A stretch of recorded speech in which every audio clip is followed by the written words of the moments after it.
deep pit. Let's draw a transparent jellyfish. First of all, let's draw its umbrella-like body.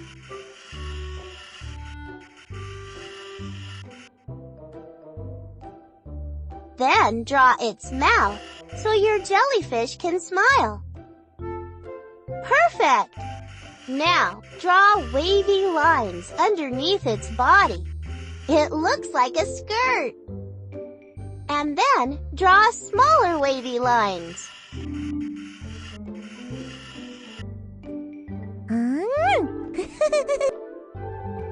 You did a great job!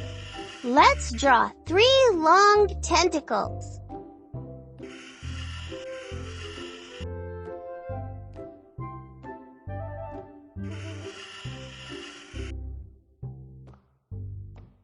And 2 more.